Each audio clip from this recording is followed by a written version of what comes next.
কিছু অবাস্তৱ যেন লগা কেইটামান মুহূৰ্ত পাৰ কৰিলোঁ যোৱা কিছুদিনত। গভৰ্ণৰ ছাৰৰ পৰা ফেলিচিটেশ্যন পোৱাৰ পিছত বিকশিত ভাৰত য়াং লিডাৰ্ছ ডাইলগলৈ চিলেক্ট হোৱা আমাৰ অসমৰ টীমটো ৰাওনা হ'লোঁ নতুন দিল্লীলৈ আৰু গৈয়ে উপস্থিত হ'লোহি ভাৰত মণ্ডপমত।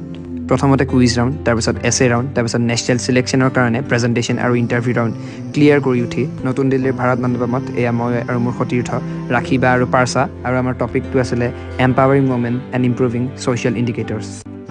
দিল্লীৰ হাড় কপোৱা ঠাণ্ডাটো আমাৰ কিন্তু এক্সাইটমেণ্ট আছিলে নেক্সট লেভেলৰ। কেতিয়াও ভবা নাছিলোঁ অসমৰ পৰা যোৱা এই 30জনীয়া দলটো ইমান কম সময়ৰ ভিতৰত ইমান বেছি আপোন হৈ পৰিব। কিমান যে নতুন অভিজ্ঞতা হ'ল এইকেইদিনত। লগ পোৱা ব্যক্তিসকলৰ ভিতৰত আনন্দ মহিন্দ্ৰাৰ পৰা পাল্কি শৰ্মালৈ, এছ সোমনাথৰ পৰা আমান গুপ্তালৈ, আৰু অৱশেষত the one and only prime minister of India Narendra Modi. তেওঁৰ সন্মুখত যেতিয়া আমি দিয়া আইডিয়াছবোৰ, কনচেপ্টছবোৰ উপস্থাপন কৰা হৈছিলে, সঁচাকৈ ই আছিল এক অতিকে গৌৰৱৰ মুহূৰ্ত। তেওঁ ভাৰতৰ যুৱ শক্তিক এনেকুৱা ইন'ভেটিভ আইডিয়াছ দিবৰ বাবে উৎসাহ আৰু প্ৰেৰণা যোগায়। কেৱল আমাৰ লগত যোৱা সতীৰ্থসকলকেই নহয়, আমাৰ লগত যোৱা ছাৰ বাইদেউসকলকো মই মোৰ ধন্যবাদ আৰু কৃতজ্ঞতা জ্ঞাপন কৰিব বিচাৰিম। যদিও কষ্ট হৈছিল তথাপিও আমি ভাগৰি পৰা নাছিলোঁ, সেয়েহে হয়তো এইকেইটা দিন কেনেদৰে গুচি গ'ল গমেই নাপালোঁ। মনত পৰিব আমি থকা সেই হোটেলৰ কোঠালিটো আৰু তাত লগ পোৱা দেশৰ ভিন্ন প্ৰান্তৰ পৰা অহা ব্যক্তিসকলক। মই ভগৱানৰ ওচৰত চিৰকৃতজ্ঞ, কাৰণ দিল্লীৰ পৰা আমি খালী হাতে অহা নাই।